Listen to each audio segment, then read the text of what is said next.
Morning. So yesterday, Lata, my sister also attended. So she had many questions. So this morning on a walk, so Hmm. she asked me. Hello. So I thought I'll cover it. Yeah, but Sorry, because I am driving now. I think network issue will be there. no worries, Go no ahead. worries. Okay, so we will take first with the question of Bhatt, continuing from yesterday discussion. So little bit of history is that after Ashoka spread the Buddha teaching to nook and corner wherever his kingdom was there. So from Afghanistan, the present day Afghanistan to Sri Lanka to Burma to Thailand and all that. So he was able to spread. Then after Ashoka and after the Nalanda University started, all the integration started to happen about various philosophies and how it is and all that, including scientific inventions. All that happened during Aryabhatta, Charaka, all of that periods got into a consolidation mode. So for next 1,000 years, if we take that history when Shankara came and all that happened, the state of affair was more to do with the philosophies and how that can be incorporated. So, in relation to Buddha teaching, again, it went into a lot of transformations because of the patronage given by the kings then or non patronage given. So, the Brahminical way of working along with Buddha way of working were patronized by the kings. So, generally, the priest class or the Brahmins were treated very high during every king rule because the king had ministers. In that, the chief of the minister would be a Brahmin who can guide on the administration, on the religious way of living, and what all needs to be done as a process for the community and all that. So that was the norm. So there existed this class based system which was there even before Buddha and persisted when he was there and persisted after he was not there and persisted forever.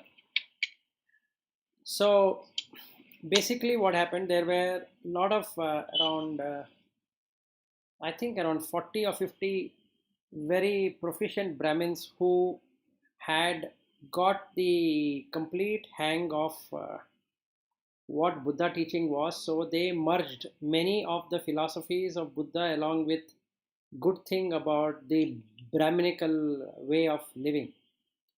So that created something called as a Yogacara system, which was creation of a person or a saint called as Vasubandhu. And these documents were carried by Huan Sang when he came here for learning. So he stayed with Vasubandhu for 12 years. Along with him, there were a lot of other saints like Atisha and Nagarjuna and all of these. So they persisted during the time of Shankara also. So the at that time the Tibetans had a problem. They had a problem with Mongolia and they also had this mountains rambling down and killing a lot of people. So they thought that these are demons and that have to be subdued. So they approached the Nalanda University and then around 8 people went into Tibet. Then they introduced the Buddha teachings there, which is a tantric Buddhism, which is inclusion of Hindu rituals along with Buddha teaching. So that went into the Tibet region, and they were able to subdue the demons both in Bhutan and in Tibet. So they started translating the Sanskrit literature. Uh, so the major one is called as Heart Sutra, called Prajna Paramita Sutra. So that was translated from the Tibetan from Sanskrit to Tibetan, and from Tibetan it was translated into Chinese because of Han religion, or sorry, not religion, Han, what is that, kingdom. And then it went into Japan. The first teaching went into Japan, and from Japan it arrived into other parts of the world. So then what happened is that they created something called as Mahayana and Hinayana. So the smaller vehicle, what they call smaller vehicle, is basically the Thailand and this Cambodia, then Burma, and then Sri Lanka. So Sri Lanka had the maximum of it. So Sri Lanka and Burma are the capital of the Theravada or the Hinayana, and then the Mahayana. So after that, since the patronage was not there, except for Andhra Pradesh, many of the Buddha teaching, either in the original form or in the pseudo form, started to disappear from India. So by 1400, it had only existed in the Himalayan regions. So after Shankaracharya won the debate with a Buddhist monk in Badrinath, which went for 21 days, they moved from Uttarakhand and they went into Himachal. And after they moved into Himachal, they never came back to the plains or to the Uttarakhand. So Uttarakhand was totally in a Brahminical or Upanishadic way of living, and also because it was more on ritual orientation and multiple gods and all that, the kings at that time started supporting whatever the Brahminical society was, and then the Buddhism went out of totally of India. So it went completely out, unless until the till the time uh, Ambedkar came, and then he was insulted, and then he changed his religion from Hindu to Buddhism. Other than that, there is no other way of explaining, except that Buddhists were there, but they were called as Shunyatavada, because the modification of that from Nagarjuna became a Shunyatavada. So people believed that Shunya is the ultimate. And that debate was won by Shankara, because Shunya is not what is the ending of it. It is one of the state. It is not complete liberation. So this is a small, what I can say, summary of whatever Bhatt had asked yesterday before we left, why it went out of India. So all religion across the world is dependent on the patronage of the king. So since there was no patronage, like in the case of Harshavardhana, he was earlier called Bitti Deva, and he was a Jain. But because of the influence of Ramanujacharya, he converted himself into Vishnuvardhana. So, and then he converted his whole empire into the Ramanuja sect. So the southern part of India, where he had his rule, so from Hassan to Mysore and all these places, the Iyengaris started to be formed in place of the Jains. And the Jains who were there moved from that place, they went into the southern, that is the coastal areas. So uh, if you go to this, what is that, Mudbidri and all these places, you will find the Basidis of Jains. But earlier, Bittideva was a Jain, and he converted himself into uh, from Hindu, from Jain, he moved into the Iyengar or Visishta Advaita. So, because of that, what happened is that you will find the scriptural references both in Tamil as well as Kannada. And the Iyengaris of the Mysore and Hassan, they write in Kannada, but they speak Tamil, which is totally different than the other Tamil. So these things have happened due to patronage. So once the patronage is not there, the religion used to fall down, and hence the people never followed. Whereas in the case of Sri Lanka or Burma or all of these countries, the state religion was Buddhism and is Buddhism, and even today it is there. So they follow it. The same thing with Bhutan and Nepal, not Nepal, sorry, the Tibet or the Ladakh region and Sikkim and all these places. The state religion will be Buddhism, and hence they follow that. So it has many factors why one religion would follow and one religion wouldn't be there. So in the Buddha teaching, there is nothing like uh, having thousands of gods and goddesses and all that. It is all about the teaching. You practice what is said there. It is not at all a religion, to be honest. It is nothing to do with way of life. It is a pure scientific quest on what is real and what is unreal. That's all what Buddha's teaching is all about.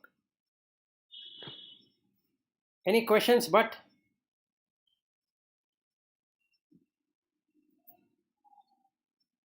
okay, he has put it on mute, so I'll continue.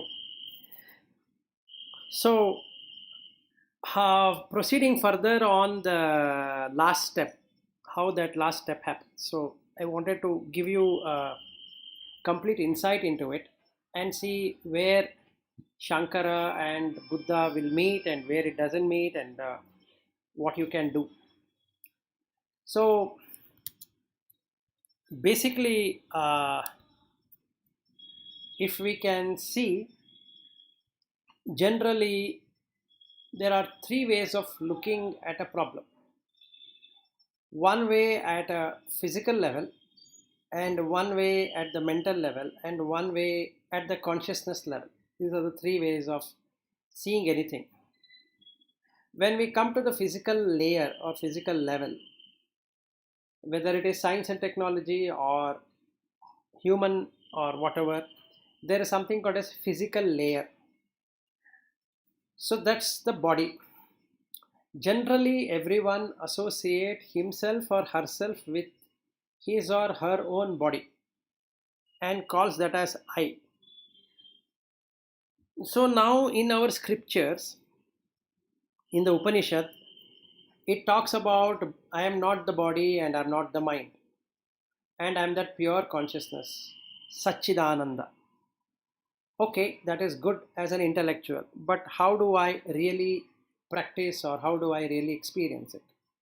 So Shankara brought forward a very nice thing about body contemplation. Without the body contemplation, it is not possible to let go of the I, the body feeling. So initially, when we started, I was talking about the body, the filthiness about the body. And Shankara also talks about that. If we don't get out of it for whatever reason, then the attachment will not go to the body, number one. Number two, it will not be practical, meaning we cannot really perceive what this body is.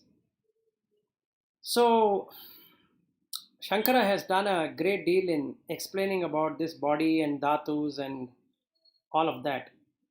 So, one needs to start with it. That will create vairagya actually, because this is something which is putrefying in nature and it doesn't have anything on its own. This is one side of the story. Now, if you look from Buddha perspective, he talks from a perishing perspective, which is overall everything perishes without a reason being associated with it or any exception given to it. It perishes. So body also perishes, the thoughts perishes, the clouds perish, and everything we see perishes. It's not about anything is impermanent or permanent, anitya and nitya. It is not about that. It is about what is perishing and what is non-perishing. So if anything is conditioned at all, will perish. If something is not conditioned, then it doesn't perish. So the quest here from Buddha point of view is to look at this conditionality. So there comes this mind and matter. Which rules over what? Whether the matter is ruled over by the mind or the mind rules over the matter. So, scientifically, also, we find that if we have an idea, we can then manifest that idea using the five elements. It's not the five elements create the idea. So, matter does not create the mind creates the matter. So, all the inventions so far we have managed to do, whether it is in computers or in astronomy or in literature or whatever we have developed as whatever subjects and object we talk about, has been an thing coming from the mind. But there is a problem. When the mind creates matter, it creates along with it the perishable nature. So the self, what I consider as myself, is also perishing. Whereas in the literature of the Upanishad, they talk about the universal self, not about an individual self. But what I consider myself is the individual self. Call it as Atma or Jiva or whatever name I want to give that. Now, how do I, this limited self, see the infinite? That means, how does a conditioned reality see the unconditioned? So, this is where the steps are, or this is where the steps are not. So, when we look from a perspective about Ananda, getting something right now is the Ananda. Let's say I like coffee and I drink a cup of coffee and I feel wow with the coffee. That is Ananda. But that is so limited because it is created out of the five senses. Now I have had the coffee, and after 5 minutes I want another cup of coffee, and I ask the person who gave me the coffee, you have prepared a wonderful coffee, so can I have another cup? And that person would say, why not? Here it is. Same decoction, same amount of sugar, same amount of milk, but the dopamine is not the same. The dopamine has dropped. So now what happens when I take this cup of coffee? It doesn't taste as it was tasting earlier. So I would then inform that person that, hey, you know what, the coffee what you gave, the first one was too good. This one, I think the sugar was more, or the milk was more, or the decoction was less. And the person asks, oh, is it? So shall I give you another cup of coffee? And they will say, no, don't mind. It's okay.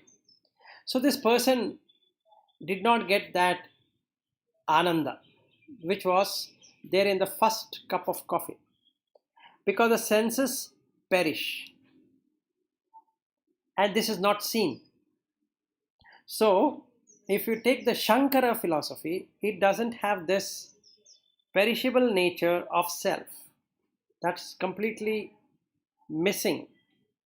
What is there is to contemplate on the koshas, which basically brings you to that in a different way. So, first you need to understand the concepts, and then you need to mentally investigate it and then practice it. So, Shravana, Manana, Nididhyasana has to happen all the time.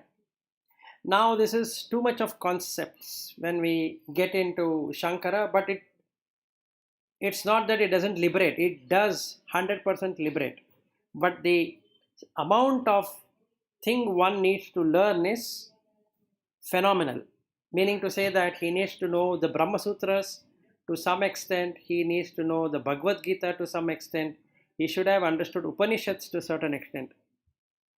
At least he should have knowledge of these. If not, he will not understand anything what is been written in Viveka Chudamani unless a guru comes and explains to him these concepts in a very better way. So let us say I don't have a guru. Now what should I do? Well, then you have to select a YouTube video and research and see or listen. So I listen to the Sarva Priyananda and it becomes very nice and I can get some concepts right. Now, how do I practice? And that's a problem, because these experiential realities, or the reality as such, comes in two forms. One is a conceptual reality, that is what can be experienced by five senses, and one which is just real. There's nothing called conceptual. So this, without understanding the conceptual reality, getting into the actual as is condition is tough, unless somebody can teach us. Whereas if we go by the Buddha teachings, then you have to only understand the perishable nature of self, nothing else, to begin with. And if somebody can keep on hammering on that, extracting what really happens when anything at all perishes moment by moment, he can see the gap between two frames, which is the consciousness is all about. So this consciousness is the one which is seemingly connecting two discrete things, that is a sight and an eye. Eye is random, sights are random. The person cannot say that I will establish this sight, meaning to say I would like to see this one for sure. Don't have a choice.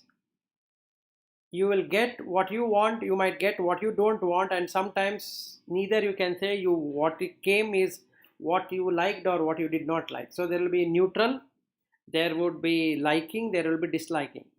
So this raga dvesha moha is going to be there. Raga, because that, like that coffee which example which I gave you, is that it came to the mouth, it tasted good, it went inside the stomach, but I remembered the I am holding on to the taste of that coffee, and I need another cup of coffee because I want to enjoy the taste. Even though the first cup of coffee has perished, in my mind it is not perished, it is imperishable. So what we are trying to do as an experience is to make things imperishable what is perishable. So I is an imperishable entity, but that means the original I is imperishable, but that you cannot see anyway. So what you can really experience is the perishability. But since I don't experience the perishability, just like standing on the earth, I cannot see it turning. I can nowhere feel that the earth is turning around, because whenever I wake up, I'm waking up from the same place. It has not changed somewhere. Only from the International Space Station or from any other planet is what I can see the earth is turning. But when I'm standing on International Space Station, I don't see myself turning. I see everything else turning. So this is the basic problem. That things look stable. Dhruva is stability. So we imagine stability in the mind for all the time, even though it is unstable, even though it is perishing nature, we see the stability and the imperishability in that. And that imperishability and being stable is sukha. So we are in search of sukha, but actually it is perishable and is also non stable. No relationship is stable, but we would do all things to make it stabilize. So we have created laws and processes and all of that to make it stable, so that people follow the process because there is stability. So what is unstable or unstable, we have to make it stable, and that maintenance of that is dukkha. And when it turns unstable is also dukkha. That means dukkha is another nature of thing. So one, it is perishable. Two, that turns out into dukkha. And three is that the person, there is no personality there, or there is no person there making it as dukkha or perishable. That's the nature of thing. So it is, there is no personality, there is no person, there is no thing called as I am doing this or I am not doing it. If it happens due to condition, it works. If the condition is not there, it doesn't work. So, the basic foundation of Buddha is to look at this conditionality which gets created because of the perishing nature of things. So, we can see everything in the universe perishes, and when it is perishing moment by moment, it creates instability or unstable environment, and that is dukkha, and making it as stable also is dukkha. So, the dukkha is the nature of things. So the person then sees the Four Noble Truth. That is, there is dukkha and there is reason for that dukkha to arise, and there is a way out of getting out of dukkha, and the process which is followed to go from dukkha to liberation is the Four Noble Truths. So once he understands the Four Noble Truths and gets rid of this, I am doing this and I am doing that, he can see the perishable nature of self. So once the perishable nature of self is seen, then he can see the unconditioned reality, or rather, he will experience the unconditioned reality. Now, before we come to the unconditioned reality, let's understand what's the meaning of Brahman from whatever has been explained in the Upanishad as well, where people are in search of it. First and foremost, we need to understand it's made out of manaha. Manaha means mind, which is basically the chittas. If the chittas are frozen, even for a moment, it opens up an expansion.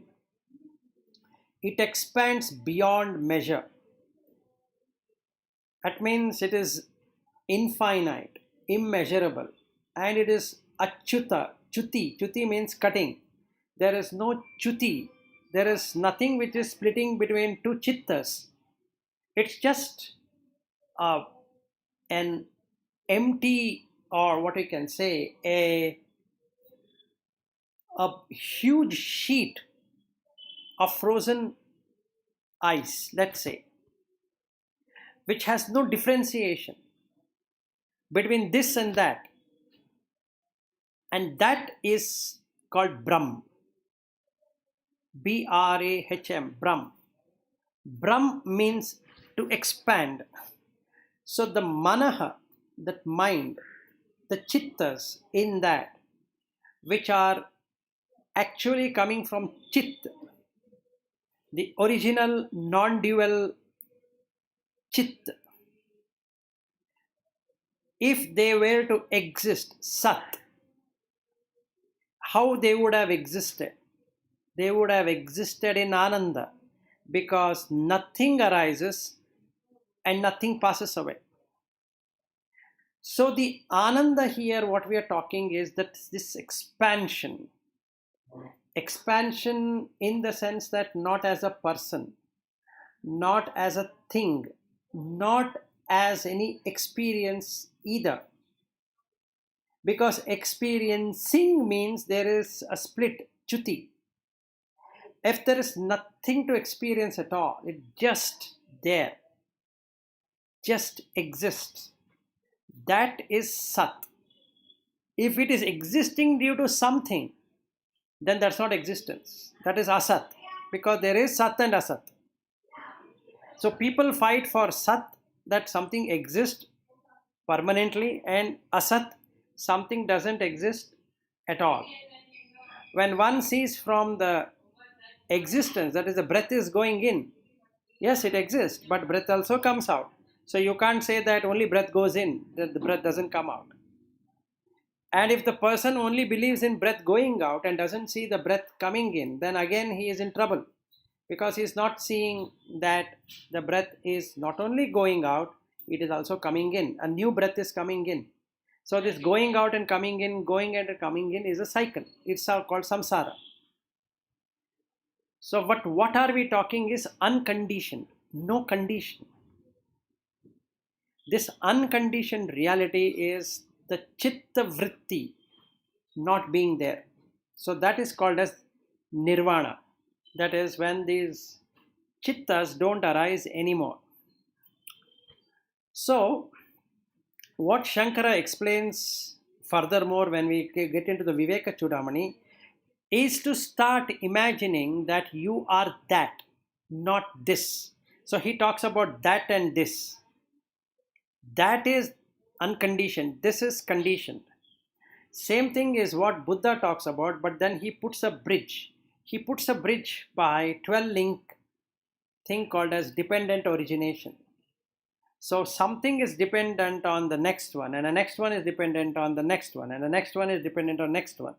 Then he comes to a stage of craving, and craving is there due to feeling. So if you were to cut there, the feeling has three feelings. One is a sukha, that is a pleasurable feeling, and the dukkha is a painful feeling, and a neutral. This is what is felt in the mind. And immediately there's a perception of that feeling. So, what if we were to knock down both the perception, the nimitta means making sign by perceiving it, and removing this feeling itself, meaning making it neutral?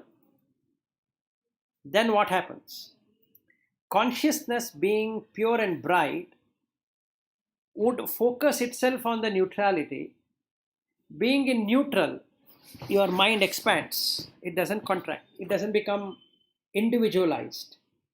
So the meaning of individual means that you are dividing it, whereas there's no division, there's no cell division anymore.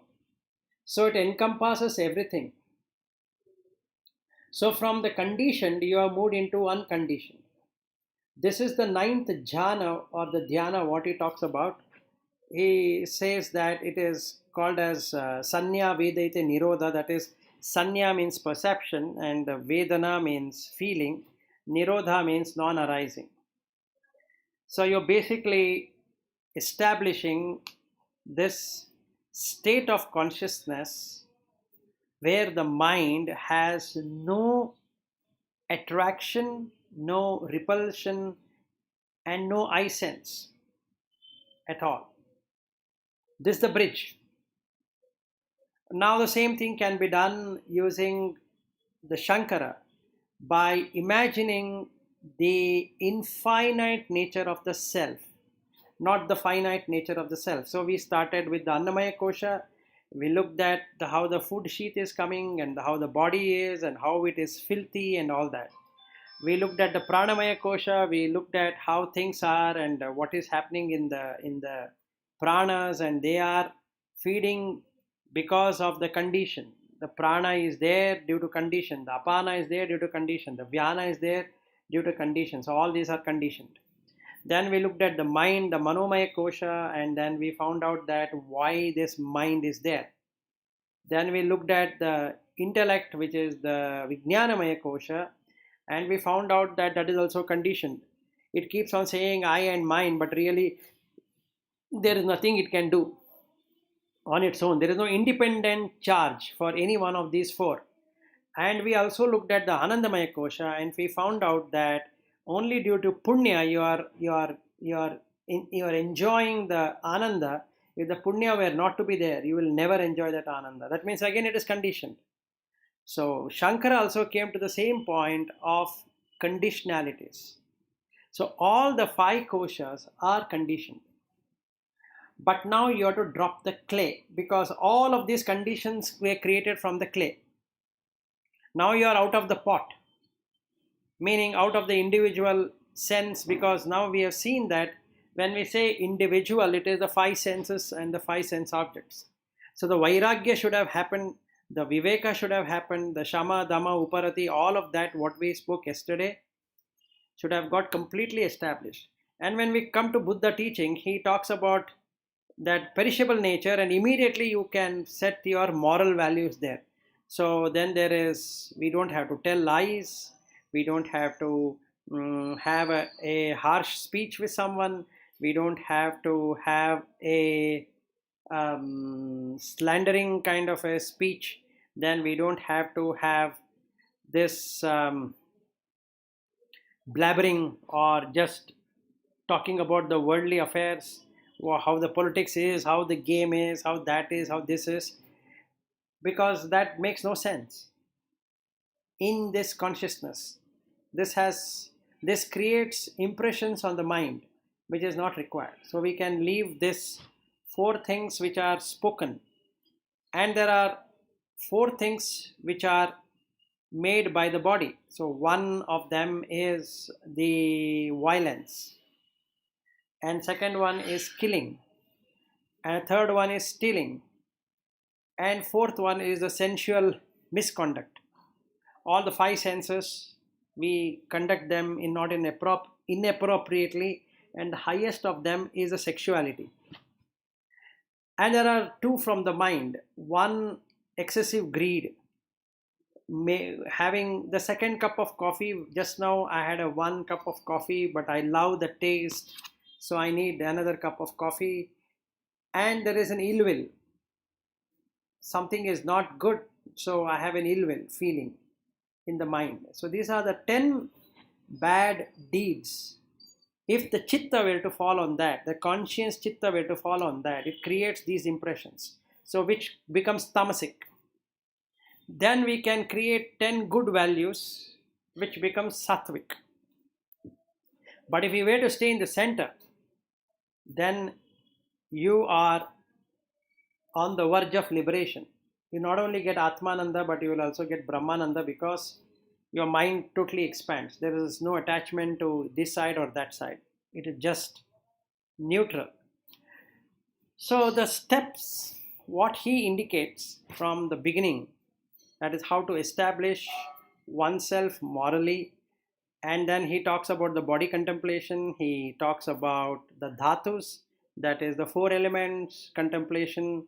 Then you come into the nama and rupa, where you understand what is the nama and what is the rupa, and how consciousness plays along with nama rupa to create that reality. And then once that is broken down, your self view is gone, because the five senses gets totally disengaged from the five sense objects.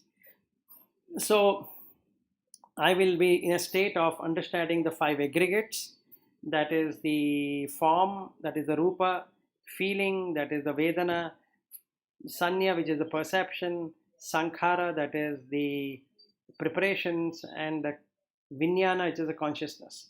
I will tell you briefly what this is. Rupa here is the four elements. So we generally talk about, if I say Lata and Bhatt and Padmashri and my wife and this and that, and all of that is based upon that rupa which is coming into my eye sense door. And then that rupa which comes in the eye recognizes it through the consciousness. So it becomes eye consciousness. And that I call it as my wife or my friend or this and that, this identification. But actually four elements. And I can see that these four elements are getting processed, meaning they keep on eating and their body keeps on changing, but that wife and the person name, etc., doesn't change. So I make it is imperishable, even though the body is perishing. Now I see the reality. That self is also perishing, this body is also perishing. So this rupa arises and passes away, along with the vedana, that is the feeling. Whatever the feeling I had a second ago is no longer there, because that rupa is gone. The person goes away, along with that the feeling goes away, then the perception about that person goes away, then the preparation what I made to meet that person goes away, then the consciousness which made that person come here also goes away. Now I have only the memory of that person coming here, and I can recall that memory and either be associated with it or disassociated with it. Meaning I might get into a liking mode or I might get into a disliking mode of it. So basically this is what is happening all the time with all the people, and that's the reason we use the words also accordingly. We say, oh, you're so good to look, so we put sight. Oh, your talks are so wonderful, because sound. Wow, your touch is so exotic, touch. Then your body is smelling perfume, which is good. I like the perfume, smell. Then the food what you got is very nice to eat. This is one. And when people engage into sexuality, they go into other kind of tasting as well. So basically, we are engaging ourselves with five senses and the five sense object. So when we say I, it is just the five sense, and when I say she or he, it is the other five sense with that object which has come into either as a sight or a sound or a taste or a touch or a smell. And adding these two together is the mind, which creates that scene of enjoyment. So eyes cannot see, eyes cannot smell, ears cannot taste, tongue cannot see, like that if you put it. But who sees then? Who tastes? Who enjoys all of this? The mind. The mind enjoys through intellect. So there is this chitta, and the chitta will have its impressions, vasana, it has karma, it has samskara, so it has the habit pattern. This is called as gati, the habit which it has made. In each chitta, you have this habit, which will be basically about vasana, karma, and samskaras. Now, based upon what is arriving there, mind starts relishing it by lighting it up. The chitta's job is to light up that instrument. So the instruments get lighted up. Along with that comes the sense of I, the ego. I am seeing, I am feeling, I am touching, I am tasting, all of that. Then the intellect makes this ego feel what it wants to feel. So the ego will say, oh, I like it. No, I don't like it. So the intellect keeps on giving that experience to the ego. And this mind, which is can just perceive and feel, either feels good or it feels bad. It feels neutral. Okay, and it perceives. The perception is happening through intellect. So the intellect does two jobs. It will feed on to the ego, that is myself, and also feeds on to the perception. So you do what you perceive. So Buddha explains it in this way. He says, what is there is three things which should happen. So one, there should be an I, then there should be a sight, and then there should be consciousness. And the three things happen, this is called as contact. When there is a contact creates feeling. A feeling can be a good feeling or a bad feeling or a neutral feeling. Based upon the feeling, there is this craving. Craving would be that I like this and I don't like this and I am facing this. So raga, dvesha, moha should be there. What one feels, one perceives. What one perceives, that one thinks.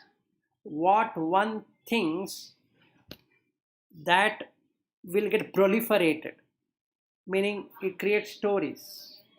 What one proliferates, that gets reckoned. Reckoned means you keep on adding it up, making it big. And what is reckoned will then, the person will create this big perception that he himself is enjoying this sight and sound and taste and touch and smell and thoughts, and goes endlessly with that, creating the world, loka. So when the loka gets created, another person also creates a loka. So then it is my loka and your loka. So we also use it every time. We say it's your world, it is my world. In my world, I can see this. In your world, you are not seeing it. Show me in my world. And that person cannot show anything because it's mentally created. So this proliferation were to stop. This reckoning were to stop. This thinking were to stop. And this perceiving were to stop. This feeling were to stop. Then this contact were to stop. If there was no contact, all of this would not have happened. It would have been only the eye, the sight, and the consciousness. And the consciousness is not permanent there. As soon as the sight is removed, the consciousness is removed. Just like, I'm sitting here in this room, I have no conscious of what is there in the other rooms. The mind makes it up, saying that is your bedroom, that is Nama and Rupa. But sitting right here, what is that I can experience? Reality is that if I'm closing my eyes and speaking right now, I don't even see the room. I see nothing. If I open my eyes, and because the sight is there to see, because the light is there, and because the consciousness is there, and the eye is there, these four adding together, I can call that I am seeing. If one of them were to be removed, if there were no light, I couldn't have seen. If there was no sight, I couldn't have seen. If there were no eye, I couldn't have seen. If there were no consciousness, I couldn't have seen. So all the four are required. Now what I can do is I can observe the consciousness arising and passing away in each of these sense doors. And now I know that this consciousness arises due to condition. So when they don't arise anymore, becomes nirodha. That is, it doesn't arise anymore, and the chittas also don't arise along with that. So chittas are the consciousness. So now this chitta don't arise. So now I have frozen the chittas. So when there is a seeing, it's just a seeing. There's nothing there that I am seeing. If there is hearing, it's only hearing. It doesn't matter what is being played. So it is not I am hearing. So something with all of the other one. And that state is what is called Atmananda. When the five senses are removed of five sense object. The advantage of this is it gives you that vimukti feeling. It gives you that basically what reality is. So in that you get the supernormal powers because this pure consciousness at play. Going beyond that is what nibbana or nirvana is. So first we get into this state of internal bliss, that is the ananda state, and then we expand it further by seeing that everything is appearing in the same consciousness which arises and passes away. So what's the distinction between these two? One, there is no thing called as a permanent consciousness which doesn't arise without a condition. It arises with a condition and goes away without when the condition is removed. But what really exists is the unconditioned state, and that is called nirvana. So both of them, the Advaita or the non-dual takes to that same state using different ways of dealing with it, and the Buddha's way of doing it follows the entire step till the end. So however, would like to use both of them to one extent, that will get slightly muddled up or confused. But if that person doesn't get confused and he is perfected in the basic understanding, then the person can liberate from the samsara by jumping, by finishing this to a level and then taking the last leap using how the perishing nature is and how the dukkha comes and how that no self is, or this personality, that it's a wrong word to use no self. So how the personality is not there, then dependent origination, then the conditioning and non-conditioning, all of that can be easily understood and can be reflected. I think that's it. Then if you don't have anything, we can go back to the continuation of Viveka Chudamani.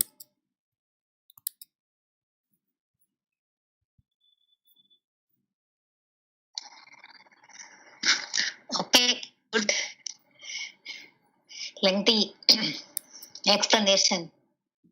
So if I come to the root of it, then the feeling, whatever, everything starts with a feeling is what I felt. Yes. I'm talking from our point of view. Yes. So if the feeling, whatever you get, you're not labeling it, somehow Yes. you're not labeling it, then everything will get cut.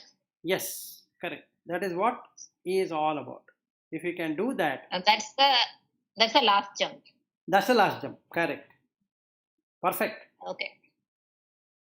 So my understanding is correct then. Yes. And to cut that is a problem because there is no Nama and Rupa explanation in the Vedic philosophy. You have to import it from the Buddha teaching and you will master that. Then you come out of the feeling because the feeling comes because of the Nama and Rupa. Yeah. So actually, unless and until that gap is created between your mind and this Atma or the self, you will not be able to. It happens so quickly, right? The Yes. feeling. So you Yes. are no time to. If you think it's already the feeling has happened. Yes. So that if you are able to create the gap, and then only this is possible. Yes. True. Okay. Very, very true. So we can use two approaches. One approach is what is there in the Viveka Chudamani and Aparoksha Anubhuti, implement it completely and take the last jump of what you said about coming out of feeling and craving. Okay, because we crave on that feeling. Yeah, correct. Once the feeling comes, then the craving will happen. Otherwise, we should be able to recognize that feeling and should be able to stop that craving. Yes. And taking it as feeling. That's all. There's nothing called as good feeling and bad feeling and ugly feeling and all that.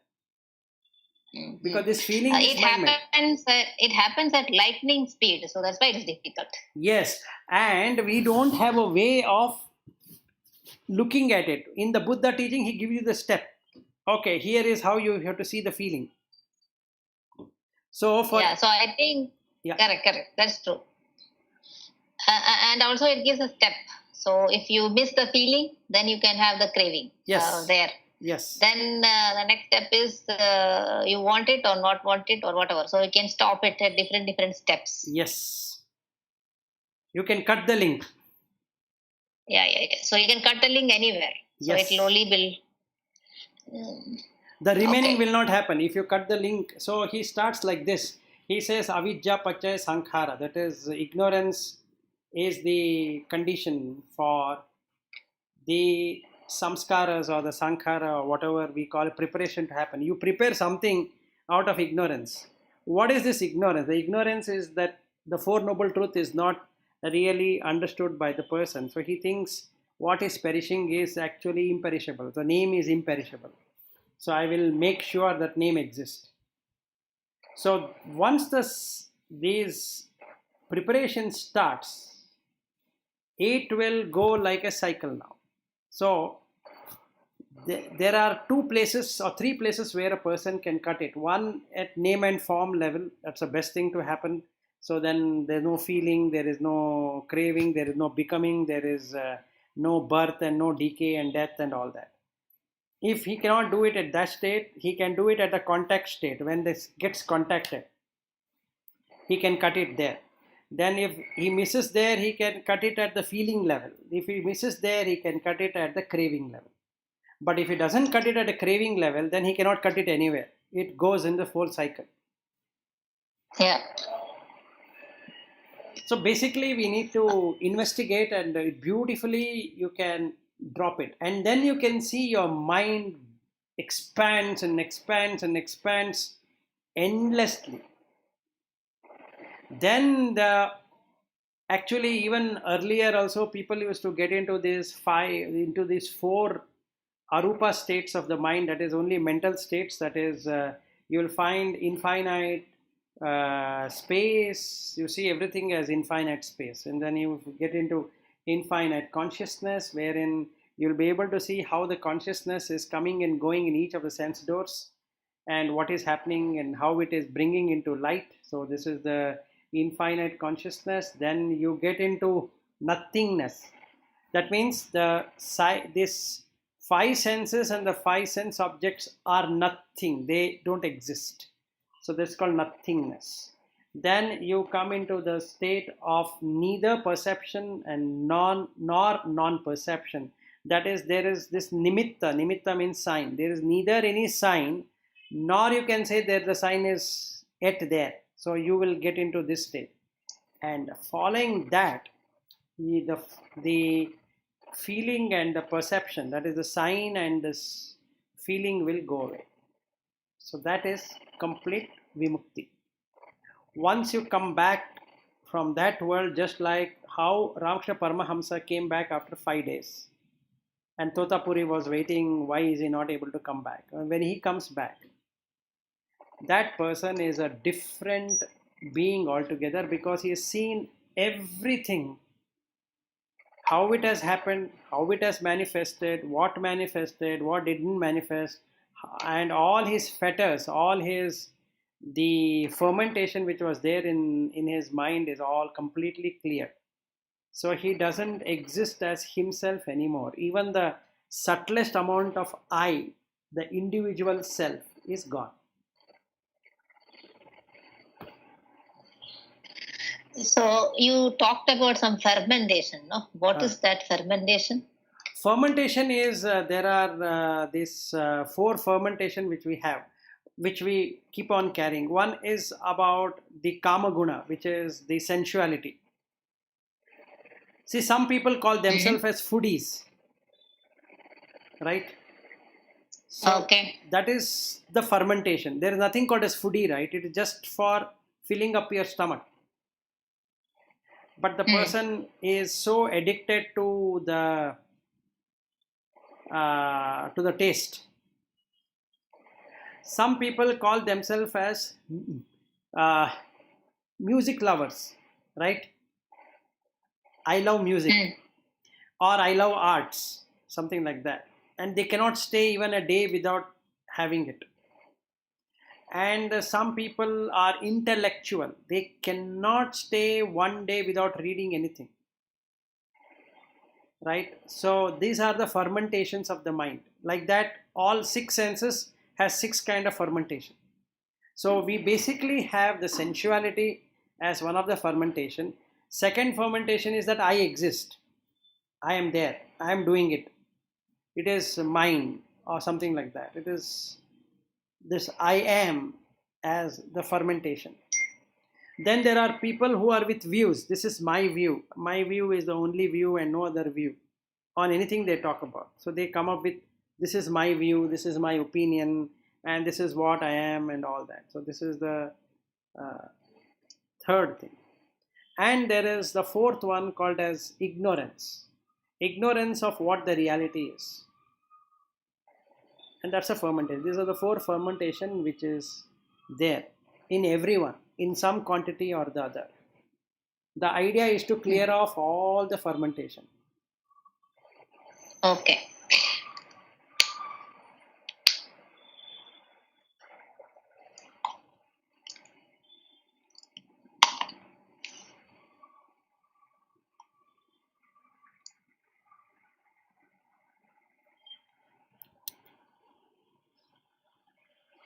Padma Shri, any question from you?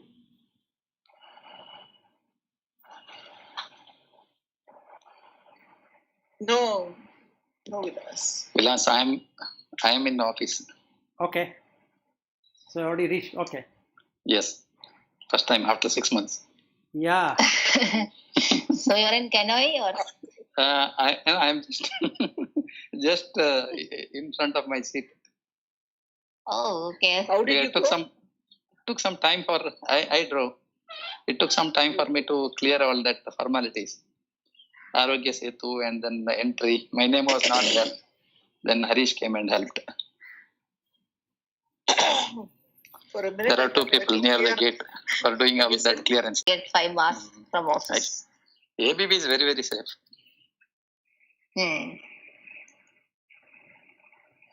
Okay. Only thing is I am not used to wear mask for long. Yeah, now you have to wear the mask. Bit of uncomfortability. Yeah, you have to now wear the mask till you sit in the office. Yeah, that is very uncomfortable. Yeah. So, but any question? No, right now. Okay. So, shall we end for today Yeah, and start with the Viveka Chudamani continuation from tomorrow about how to practice? yeah, sure. Okay.